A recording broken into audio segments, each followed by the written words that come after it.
আমার এক পোয়া গোস্ত বাকি দিবেন। বাকি তো হুজুর বিক্রি করি না। বাড়িতে মেহমান আইছে তো একটু গোস্ত খুব দরকার ছিল। পকেটে টাকা নাই, গোস্ত নেওয়ার কি দরকার? শ্বশুর বাড়ির মেহমান তো সমাধান না করলে কেমন দেখায়। আর 27-এ রাইতে যে হাদিয়া পাবো টাকা দিয়ে সব পরিশোধ করে দিব ইনশাল্লাহ। মহাজনের করা নিষেধ, বাকি দেওয়া যাবে না, জানতো? একটু দেন না ভাই। জান। আসসালামু আলাইকুম ভাবি। ওয়ালাইকুম আসসালাম। আমি তো আপনার কাছে যাইতেছিলাম। হঠাৎ আমার কাছে কি মনে কইরা? যে চাল কর্জ নিছিলেন ওই চাল ফেরত দেওয়ার লিগা? না ভাবি।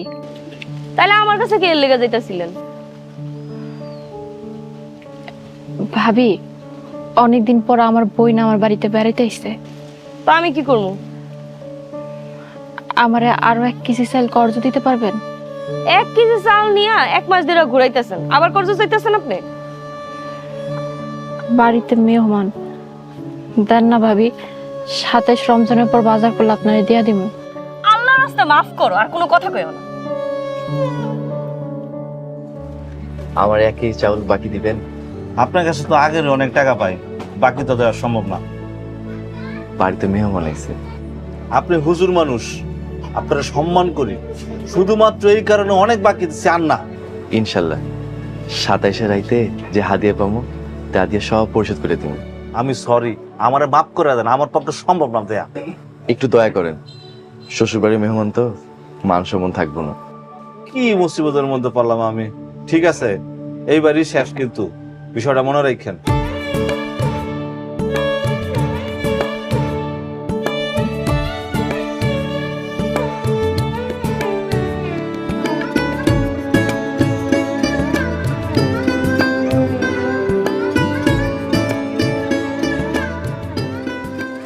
সাথে 2টা ডিম দিবেন।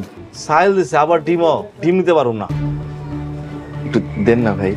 দূর হুজুর, সাইল দেন তো, আপনার সাইল নেওয়ার দরকার না, দেন। ঠিক আছে, আসসালামু আলাইকুম। অস্থির করে ফেলাইছে আমার। আসসালামু আলাইকুম। ওয়ালাইকুম আসসালাম। বাজার আনছেন? এই নাও সাইল। কইছিলাম না আল্লাহ কোনো না কোনো ব্যবস্থা করব। খালি চাইল আনছেন, আর কিছু আনেন নাই? আনমো, তুমি আগে ভাত রান্না করো। আর শান্তা কই? এই যে ভাইয়া, আমি এখানে। তোমার এখানে থাকতে খুব কষ্ট হইতেছে তাই না বোন? না ভাইয়া, আমার কোনো কষ্ট হইতাছে না। তুমি ঘরে গিয়া বিশ্রাম নাও। আরে ভাইয়া, আপনি এত পেরেশানি হয়েন না তো। দেখো বোনের কথা, কতদিন পর এই গরিবের বাড়িতে আইছে। নিজেরে গরিব বললেন না, আমার খারাপ লাগে। ঠিক আছে, আর কমো না। সালমা, আমি একটু বাইরে যাই।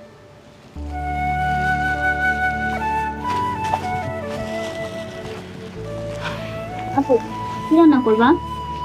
দেখি রে তোর ভাইজান কি নিয়ে আসে। আমি একটা মনে তোমাদের অনেক পেরেশানিতে ফেলাই দিচ্ছি না।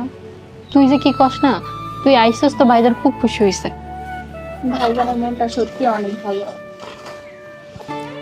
ঠিক কইছস, লোকটা টাকা নাই কিন্তু মনটা অনেক ভালো। এখন মনে এখন আর আইবো না, না? আইবো, বাজারে গেছে, বাজার নিয়ে আইবো। সালমা, এক নাও ডিম। অনেক চেষ্টা করছি, গোস্ত আনতে পারি নাই। একটা ডিম আমি কার কার পাতে দিব? শান্তারে ডিম দিয়ে ভাত দিও, আমরা শুধু ভাত খাবো। শান্তা যদি বুঝতে পারে তাহলে আমি তারে কি করব তখন? কি করবো কও? তো ওখানে তো বাকি দেয় না। আচ্ছা ঠিক আছে, আপনি চিন্তা করেন না। শান্তা কই? শান্তা ফাতেমার সাথে ঘরে বসে আছে। ঠিক আছে, রান্না হয়ে গেলে শান্তা রেগে ভাত দিও। আচ্ছা ঠিক আছে। আপনি আবার কোথায় যেতেছেন? মসজিদে যাই, আজানের সময় হয়ে গেছে। ঠিক আছে।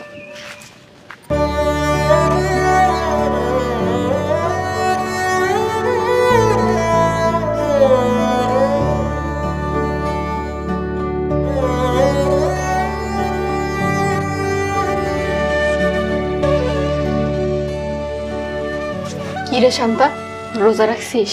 হ্যাঁ আপু, সবগুলা রোজা রাখছি। খুব ভালো করছিস। আমি একটা রোজা রাখছি। মাশাআল্লাহ, বড় হও তারপর সবগুলা রোজা রাখতে পারবা। রোজা না রাখলেও দিন যায় রোজা রাখার মতোই।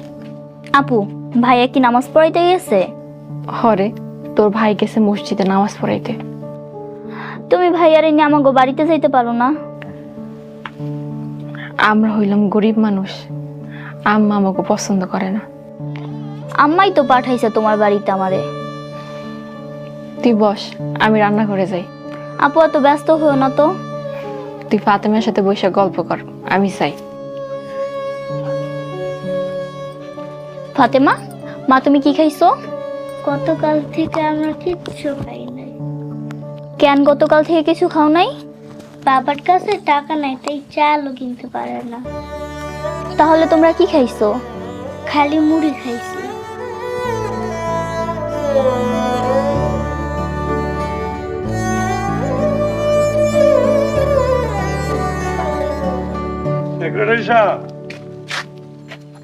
মেজাজটা তো গরম কে, কই যা? আর বললেন না সভাপতি সাহেব, ইমাম সাহেব দেখলেই খালি টাকা চাই আমার কাছে। হুজুর মানুষ এত টাকা টাকা করে কেন? বাড়িতে নাকি মেহমান আইছে। এত কিছুর জবাব কি আমরা দিমু? এই যে হুজুর আইতেছে।